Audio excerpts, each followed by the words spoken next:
Welcome back to BCN news. Honey trap కేసులో ప్రధాన నిందితురాలు Joy జమీమాను పోలీసులు మళ్లీ అరెస్ట్ చేశారు. ఇప్పటికే భీమిలి, కంచరపాలెం స్టేషన్లో నమోదైన కేసుల్లో ఆమెను అరెస్ట్ చేయగా ఇటీవలే బెయిల్పై బయటకు వచ్చింది. 2019లో రామా టాకీస్ వద్ద గల ఓ ప్రైవేట్ సంస్థలో జాయ్ జమీమా పనిచేసేది. భాస్కర్ రెడ్డి అనే వ్యక్తితో కలిసి ఓ సంస్థ అధినేతకు వలపవల వేసి అరకు తీసుకువెళ్లింది.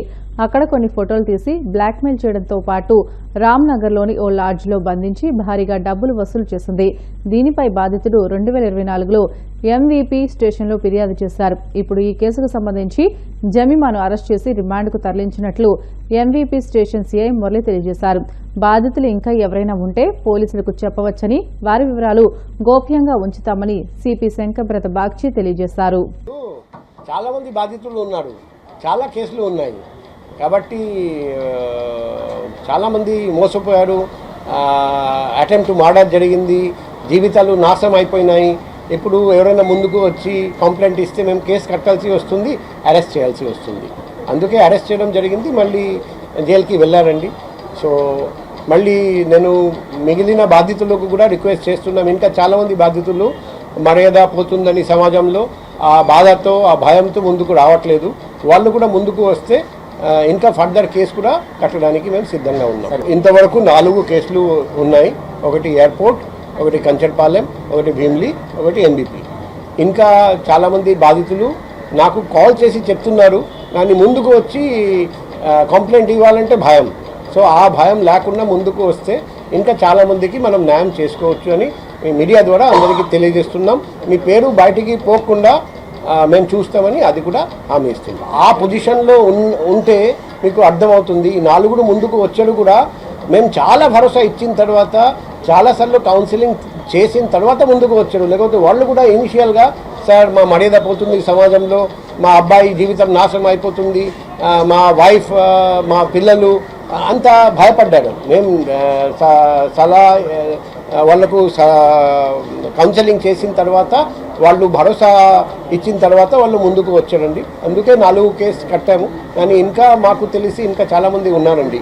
ఇక్కడ కూడా ఉన్నారు, వేరే జిల్లాలో, వేరే రాష్ట్రంలో కూడా ఉన్నారండి బాధితులు. సో మాకు వేరే రాష్ట్రం నుండి MVP కేసు, వేరే రాష్ట్రం నుండి కంప్లైంట్ వచ్చింది. ఆ వ్యక్తి ఇప్పుడు వెస్ట్ బెంగాల్లో ఉన్నారండి. సో ఇటువంటి బాధితులు డిఫరెంట్ రాష్ట్రంలో ఉన్నారండి. వాళ్ళు కూడా తెలియజేస్తున్నాం, మీరు ధైర్యంగా ముందుకు రండి. న్యాయం కావాలంటే ఖచ్చితంగా మీకు న్యాయం చేస్తాం. మీ పేరు బయటికి పోనీయకుండా చూస్తాం. అదే ఆ మూటలో ఇంకా సభ్యులు ఉన్నారండి, వాళ్ళ కోసం కూడా మేము గాలిస్తున్నాం. వాళ్ళని కూడా పట్టుకొని వచ్చిన తర్వాత మీ అందరికీ తెలియదు. ప్రపంచవ్యాప్తంగా పోటీ పడేలా Andhra Pradesh heavy machinery engineering limited ఎదగాలని తెలంగాణ డిప్యూటీ సీఎం బట్టి విక్రమార్క పేర్కొన్నారు. సింగరేణి CMD బాలరాంతో కలిసి విజయవాడ సమీపంలోని ఇబ్రహీంపట్నంలో ఉన్న సింగరేణి అనుబంధ సంస్థ APHMEని సందర్శించారు. ఈ సందర్భంగా ఆయన మాట్లాడుతూ APHME సంస్థకు ఉన్నంతటి మిషనరీ, మానవ వనరుల ప్రపంచంలోనే మరే ఇతర ఇంజనీరింగ్ సంస్థలకు లేవని అన్నారు. అధికారులు, కార్మికులు నిబద్ధతతో పనిచేస్తే ఈ సంస్థను ఉన్నతంగా తీర్చిదిద్దవచ్చునని సూచించారు. సంస్థ అభివృద్ధికి అవసరమైన కార్యాచరణ ప్రణాళిక కోసం త్వరలోనే ఒక కన్సల్టెన్సీని నియమిస్తామని తెలియజేశారు. కాలేజ్ సంస్థకు సంబంధించినటువంటి ఇండస్ట్రీని ప్రత్యేకంగా చూడడానికి రాష్ట్రంలోనే కాదు దేశవ్యాప్తంగా ఉన్నటువంటి అనేక సంస్థలు వచ్చి ఆర్డర్స్ తీసుకొని తయారు చేస్తూ అనేక పరిశ్రమలు అలాగే ఇంకా ఇతరత్ర థర్మల్ పవర్ ప్రాజెక్ట్స్ కొంచెం కూడా గురించి చాలా చేయటం, చేయటం అన్నీ కూడా అంటే విధించాను కొద్దిగా ఇంకా భవిష్యత్తులో కూడా ఏ రకంగా అభివృద్ధి చేసుకోవాలనేటువంటి ఆలోచన అంటే విధించానా సంస్థ పూర్తిగా దృష్టి సారించి. హైదరాబాద్లోని బంజారా హిల్స్లో మౌంట్ బంజారా కాలనీలో పాకిస్తాన్ యువకుడి రాసలీలు వెలుగులోకి వచ్చాయి.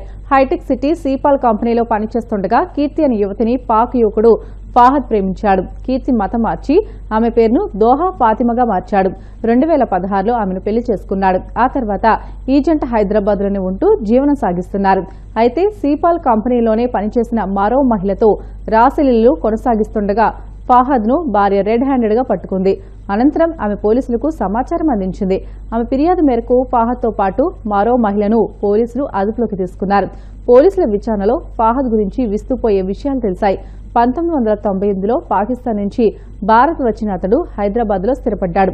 అమ్మాయిల మతం మార్చి ప్రేమ, పెళ్లి పేరుతో మోసాలకు పాల్పడుతున్నట్లు పోలీసులకు తెలిసింది. దీంతో ఫాహద్ పూర్తి వివరాలను తెలుసుకునే పనిలో పోలీసులు ఉన్నారు. శ్రీరామ్ భారత్ మాతకి జై. ఈరోజు మన సిస్టర్ తన కీర్తి, ఆ అమ్మాయి చాలా సంవత్సరాలుగా ఇక్కడ వంచబడింది. 10 సంవత్సరాల కిందట పెళ్లి చేసుకున్న ఒక పాకిస్తానీ ముస్లిం తనని ఈరోజు విడిచిపెట్టి వేరే అమ్మాయిని మళ్ళీ పెళ్లి చేసుకుందామని అమ్మాయిని డైవోర్స్ అడుగుతూ ఉన్నాడు. ఒక బాబు కూడా ఉన్నాడు. ఇలా అమ్మాయిని లవ్ జిహాద్ చేసి అమ్మాయిని ఇట్లా పెళ్లి చేసుకొని వదిలేయడం ఎంతవరకు కరెక్ట్?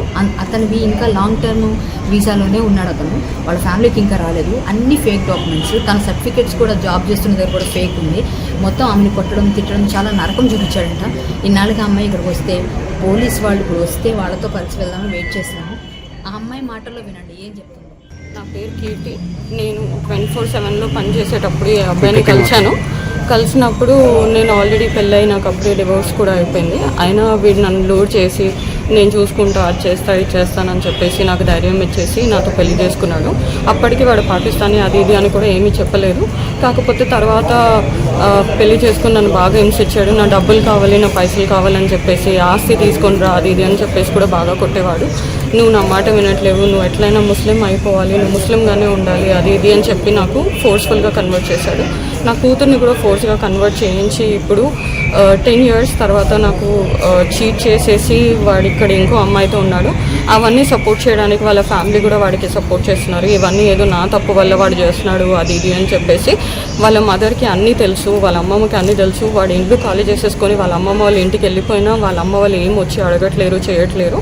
ఫైనాన్షియలీ కూడా నాకు ఏ సపోర్ట్ లేదు. నేను అన్నీ నేనే చేసుకున్నాను. ఇంకా కాకుండా నా దగ్గర నుంచి లోన్లు అవన్నీ తీపించుకొని, నాకు ప్రతి లోన్లు అవన్నీ తీపించుకొని వాడు నన్ను బాగా హింస పెట్టేసి అవన్నీ పేమెంట్లు కూడా నేనే చేసుకుంటూ కష్టపడుతూ పిల్లల్ని కూడా నేనే చదివించుకుంటున్నాను. నేను ఆల్రెడీ వాడికి 10 lakhs ఒకసారి లోన్ తీసి ఇచ్చాను, మళ్ళీ ఇంకోసారి 10 lakhs లోన్ కూడా ఇచ్చానండి. ఇంట్లో అన్ని ఖర్చులు నేనే చూసుకుంటాను, రేషన్ దగ్గర నుంచి అన్నీ నేనే చూసుకుంటున్నానండి. ప్లీజ్ నాకు ఎట్లయినా హెల్ప్ చేసేటట్టు చూడండి. వాడు నాకు 24/7 నుంచి తెలుసండి. 24/7లో పనిచేశాడు. అప్పటికి వాడి దగ్గర ఆధార్ కార్డు అవన్నీ వాడి దగ్గర అప్పటికి ఉంది కాబట్టి వాడు ఒక ఇండియన్ అని మనకు తెలుసు. వాడు పాకిస్తానీ అని ఎప్పుడు డౌట్ రానివ్వలేదు, ఏం కాలేదు. అది కాకుండా వాడికి పెళ్లి తర్వాత వచ్చేసిన దానికి కూడా నాకేం తెలియదు దాని గురించి. కాకపోతే వాళ్ళ అమ్మ ఇంకా వాళ్ళ తమ్ముడు ఇంకా ఎల్టీవీలోనే ఉన్నారు. అయినా వాళ్ళ దగ్గర అందరి దగ్గర ఆధార్ కార్డులు, ఓటర్ ఐడీలు, పాన్ కార్డులు అన్నీ ఉన్నాయి సార్. వాళ్ళు అవన్నీ పెట్టుకొని ఇక్కడ ఇండియన్ లీగల్స్ లాగానే ఉంటున్నారు. కాకపోతే ఆ డాక్యుమెంట్స్ అన్నీ ఫేక్. భారతరత్న అవార్డు గ్రహీత మాజీ ప్రధాని అటల్ బిహారీ వాజ్పేయి వర్ధంతి సందర్భంగా ఆ మహనీయునికి దేశం యావత్తు ఇవాళ అంజలి ఘటిస్తుంది. భారత రాష్ట్రపతి ద్రౌపది ముర్ము, ప్రధానమంత్రి నరేంద్ర మోదీ సైదవ్ అటల్ స్మారక చిహ్నం వద్ద మాజీ ప్రధానికి పుష్పాంజలి ఘటించారు. కేంద్ర మంత్రులు జేపీ నడ్డా, కిరణ్ రిజిజు, గజేంద్ర సింగ్ షెకావత్, ఎంపీ సంజయ్ జా, ఢిల్లీ ముఖ్యమంత్రి రేఖా గుప్తా కూడా సైదవ్ అటల్ను సందర్శించి నివాళులు అర్పించారు. రక్షణ మంత్రి రాజ్నాథ్ సింగ్ కూడా మాజీ ప్రధానికి నివాళులు అర్పించారు.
వార్తలు ముగించే ముందు ముఖ్యాంశాలు మరొకసారి.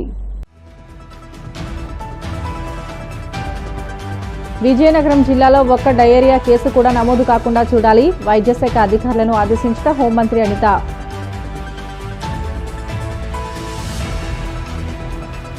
పులివెందల్లో వైసీపీ నేతలను టార్గెట్ చేసి టీడీపీ గూండాలు దాడులకు తెగబడ్డారు.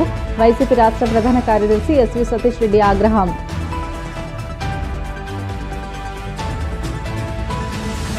హైదరాబాద్లో పట్టుబడ్డ పాక్ యువకుడు. పోలీసుల విచారణలో వెలుగులోకి షాకింగ్ విషయాలు. అటల్ బిహారీ వాజ్పేయి వర్ధంతి సందర్భంగా ప్రముఖుల పుష్పాంజలి. సైదవ్ అటల్ స్మారక చిహ్నం వద్ద పుష్పాంజలి ఘటించిన రాష్ట్రపతి ద్రౌపది ముర్ము, ప్రధాని మోదీ. ఇవి ఇప్పటి వరకున్న బులెటిన్లోని అప్డేట్స్. మరిన్ని వార్తల కోసం BCN digital YouTube channel, Facebook పేజీని ఫాలో అవ్వండి. అప్డేట్ వార్తల కోసం ప్లీజ్ డూ సబ్స్క్రైబ్.